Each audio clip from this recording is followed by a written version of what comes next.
मतलब आप जो है वो स्टार्टिंग से ही एकदम बढ़िया से अच्छे स्टूडेंट रहे हो पढ़ने में। बहुत अच्छा। ये मेरे हिसाब से सारे स्टूडेंट को आपसे सीखना भी चाहिए।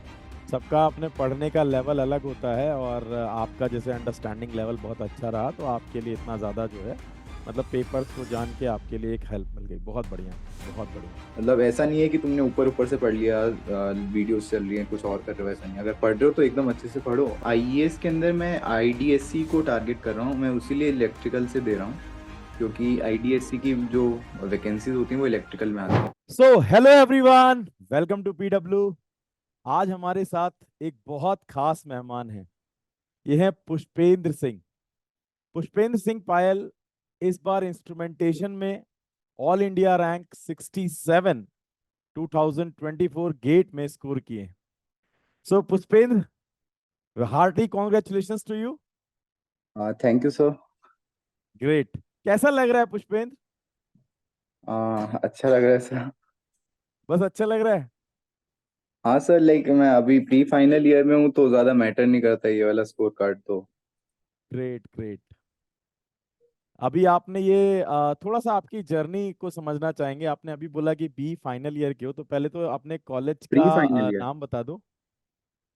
So I'm currently in BITS Pilani and I am enrolled in a 5-year integrated degree of MSc Mathematics plus BE and ENI, and I am in my fourth year right now. So I appeared for GATE examination just to check my performance. I joined the PW course, uh, and then I prepared for it.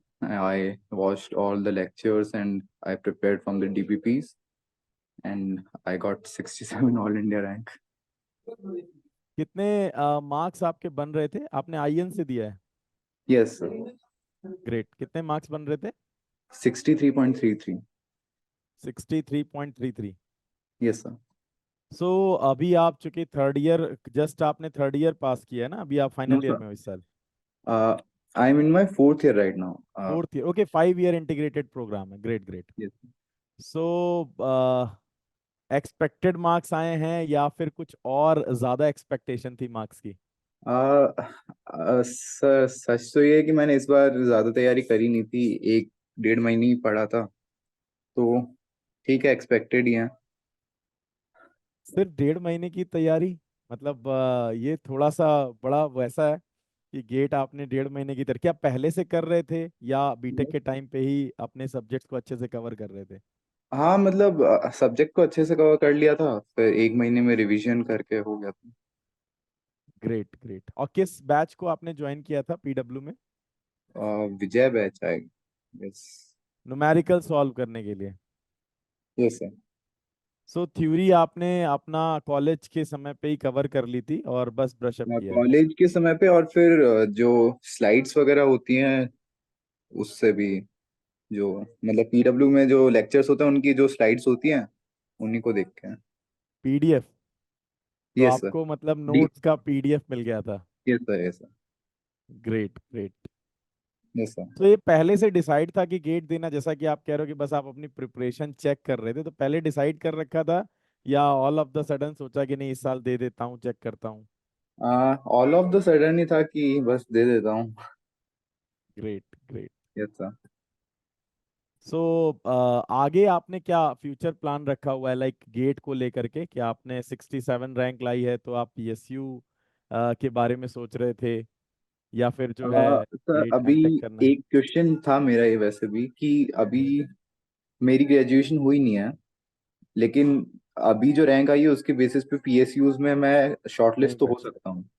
नहीं, आप shortlist हो सकते हो, but चूंकि आपकी graduation जो है वो इंटीग्रेटेड कोर्स है, यस तो सर। जब तक आपका मतलब पास आउट नहीं हो जाते तब तक आप जॉब तो डायरेक्टली मतलब अपने आप को उसमें इंडल्ज नहीं कर पाओगे। बट चूंकि आप इस फाइनल ईयर में हो तो ये स्कोर जो रहता है कई बार पीएसयूज में आप देखोगे तो लास्ट ईयर नेक्स्ट ईयर तक वैलिड रहता है। मतलब अगर आपका अभी है तो नेक्स्ट ईयर तक यस सर। वैलिड रहता है। तो आपको वहाँ पे एक एडवांटेज मिल सकता है। सर फिर मतलब अब अगर वैलिड नहीं रहता है पीएसयूज के लिए तो फिर वही अगले साल वापस से अच्छे से प्रेपरेशन करके देनी है गेट, और आईईएस भी टारगेट करना है, मतलब आईईएस और पीएसयूज दोनों ही टारगेट करना ओके ओके। कुछ ऐसे पीएसयूज हैं जो कि देते हैं, ऑफर करते हैं कि आप दे सकते हो, बाकी मैक्सिमम में तो नहीं अलाउ रहता, सेम ईयर का रहता है। सो यस ठीक है, सर। आप मतलब नेक्स्ट ईयर और बेहतर सोच रहे हो, 1 डिजिट रैंक के बारे में प्लान कर रहे हो। Yes sir. ग्रेट। आपने अपनी ये इंटीग्रेटेड ब्रांच कौन सी बताई, इंटीग्रेटेड कोर्स की ब्रांच क्या थी आपकी? MSc mathematics and BE electronics and instrumentation. Electronics and instrumentation. Yes sir. Okay, तो यानी अगर आप इंजीनियरिंग सर्विसेज दोगे तो आप इलेक्ट्रॉनिक्स एंड कम्युनिकेशन को चूज करोगे। मैं मतलब मैंने अभी एक दो लोगों से पूछा था जो अभी उन्होंने पेपर क्लियर करा था। तो उन्होंने कहा कि ब्रांच का ऐसा कुछ मैटर होता नहीं है, तुम किसी भी ब्रांच से दे सकते हो। तो मैं इलेक्ट्रिकल से देने का सोच रहा हूँ। ओके, सो आपके बीई वाले कोर्स में क्या इलेक्ट्रिकल का पार्ट था, हाँ या वो आप मतलब अलग से कवर करना ऑलमोस्ट चाहते हैं? सभी कोर्सेज सेम होते हैं, बस एक पावर सिस्टम करके कोर्स है, वो नहीं है हमारे मेरी अच्छा। ब्रांच में। Okay okay. Yes sir. मैं जहाँ तक समझ रहा हूँ कि आपका पावर सिस्टम, पावर इलेक्ट्रॉनिक्स और दूसरा मशीन्स, ये तीनों ही जो है वो थोड़ा उस डेप्थ तक नहीं पढ़ाया जाता। नहीं मतलब बट हमारे मतलब तीन ब्रांचेज हैं इलेक्ट्रिकल एंड इलेक्ट्रॉनिक्स की। एक ट्रिपल ई, एक ईसीई एंड एक ENI electronics and okay instrumentation. तो तीनों में ऑलमोस्ट कोर्सेज सेम है, बस दो दो तीन तीन कोर्सेज अलग हैं। मतलब जैसे कम्युनिकेशंस में एक कम्युनिकेशन का एक्स्ट्रा कोर्स है। इंस्ट्रूमेंटेशन में हमारा एक ट्रांसड्यूसर्स एंड मेजरमेंट का अलग कोर्स है। और उसमें पावर सिस्टम का अलग कोर्स है इलेक्ट्रिकल में। मतलब एक एक दो दो कोर्सेज का ही अंतर है, बाकी सब सेम है। और वही सेम एक साथ लोग पढ़ते हैं, तो डेप्थ सबकी सेम होती है। एक क्वेश्चन मेरे दिमाग में आ रहा है पुष्पेन जी।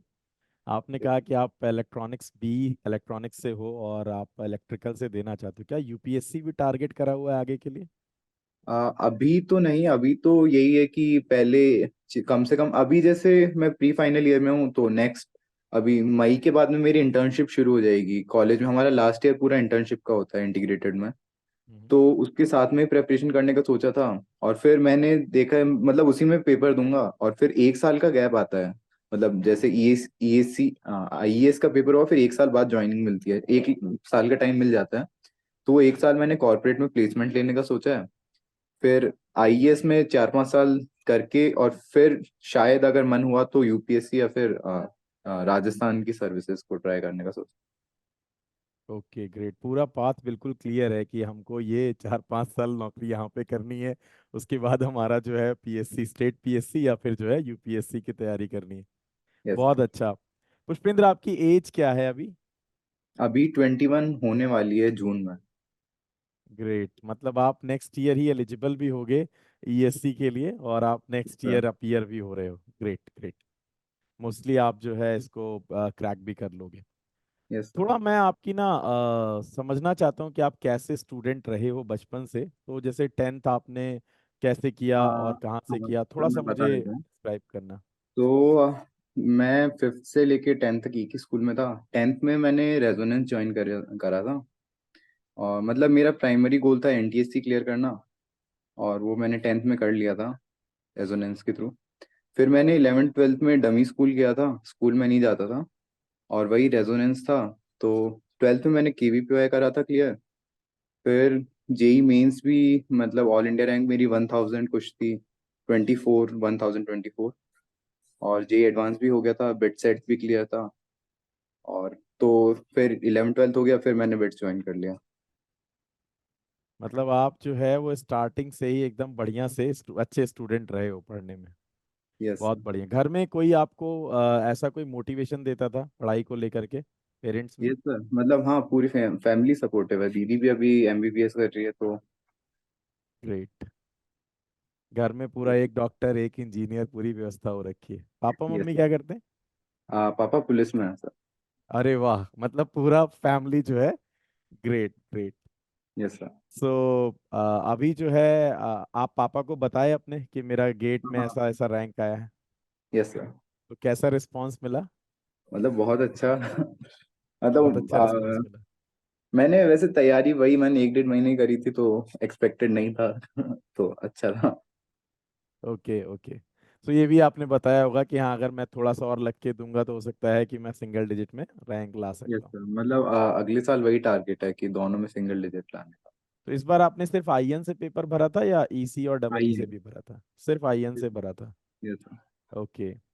सो आईएन के कुछ सब्जेक्ट्स ऐसे भी थे जो कि जैसे सेंसर है, और आपका जो है हाँ। इंस्ट्रूमेंटेशन का थोड़ा कंट्रोल का पार्ट भी आईएन में ज़्यादा देखने को मिलता है। तो उसके लिए जो आप प्रैक्टिस कर रहे थे क्वेश्चंस पे, वो क्या आप सारे ब्रांचेस के पीवाईक्यू लगाते थे जिनमें भी सब्जेक्ट कॉमन है, या फिर सिर्फ? सर मैंने एक्चुअली जैसे मैंने प्रिपरेशन एक महीने जब भी शुरू करी थी, तो मैंने सबसे पहले प्रीवियस ईयर का पेपर एनालिसिस उठा के देखा था।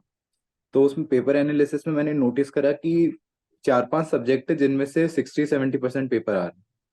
तो वो 4-5 सब्जेक्ट थे: control system, signal system, digital electronics, analog electronics, engineering mathematics और सेंसर्स एंड ट्रांसड्यूसर्स।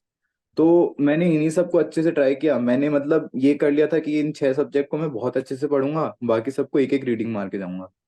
तो उन 6 सब्जेक्ट को मैंने बहुत अच्छे से करा। तो और दूसरा ये था कि उसी सेमेस्टर में हमारे मतलब कॉलेज के अंदर भी सेंसर्स वाला कोर्सेज था हमारे पास। मेरे पास 2 कोर्सेज थे।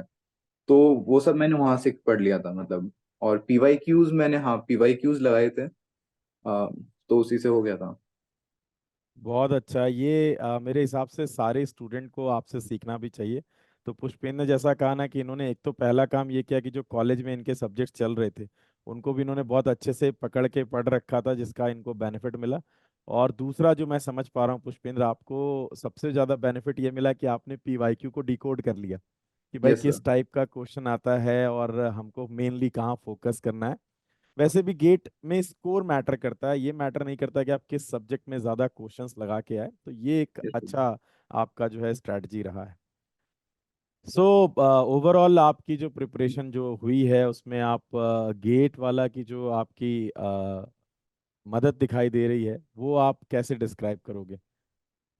सर मतलब मेनली यही है कि कोर्स लिया, उसके बाद में एक तो ये था कि क्लासेस का रोज नोटिफिकेशन आता था, तो पढ़ने का थोड़ा थोड़ा मन होने लग गया था, वरना मैं पढ़ता ही नहीं।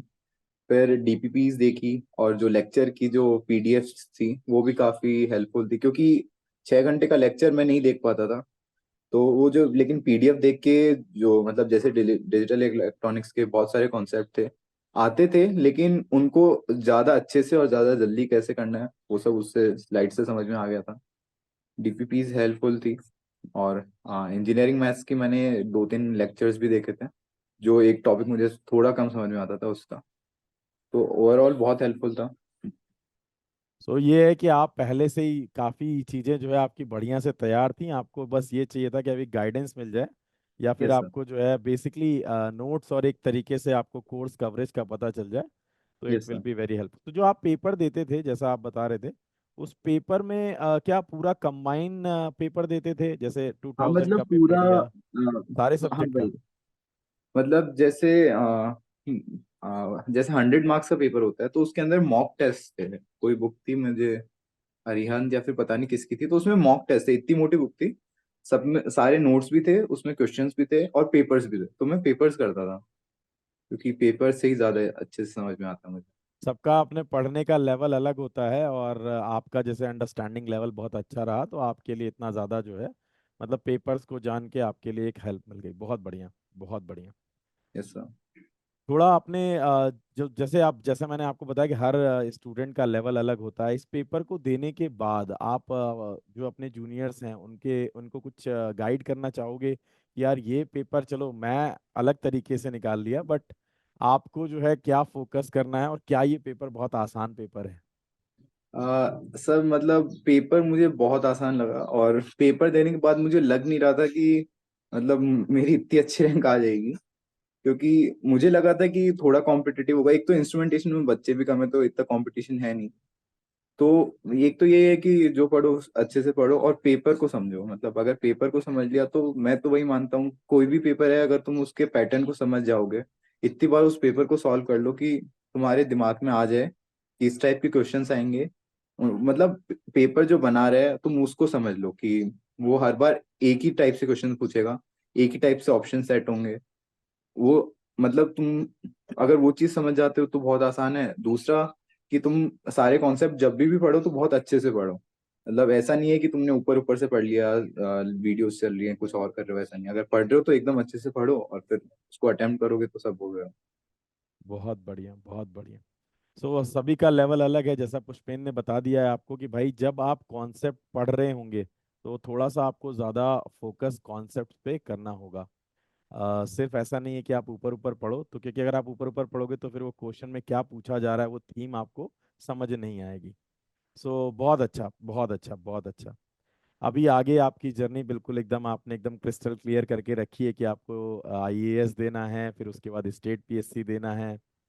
कोई ऐसा स्पेसिफिक, क्योंकि पापा भी आपके पुलिस में है, तो कोई स्पेसिफिक ऐसी पोजीशन गवर्नमेंट जॉब्स में जो आपको लगता है कि हाँ this can be my dream? अभी आईएएस के अंदर मैं आईडीएससी को टारगेट कर रहा हूँ, मैं उसी लिए इलेक्ट्रिकल से दे रहा हूँ। ओके। क्योंकि आईडीएससी की जो वैकेंसीज होती हैं वो इलेक्ट्रिकल में आती हैं। तो क्योंकि वो डिफेंस में भी सर्विसेज है और इंजीनियर भी है और सिविलियन, मतलब वो मेरे लिए परफेक्ट है। तो अगर मैं आईएएस दूंगा तो मैं उसी को चूज करूंगा मतलब फॉर आपका दैट डिफेंस रीजन। सर्विसेज में जाने का पूरा मतलब बना रखा है? हाँ मतलब डिफेंस, मतलब मेरे को हर टाइप की लाइफ थोड़ी थोड़ी मिल जाएगी वैसे। Great, great, great. आप एक्सप्लोर करना चाहते हो, बहुत अच्छा है, Yes. बहुत अच्छा है। आ, बहुत सारा कॉन्ग्रेचुलेशंस आपको, आपने बहुत अच्छा परफॉर्म किया है।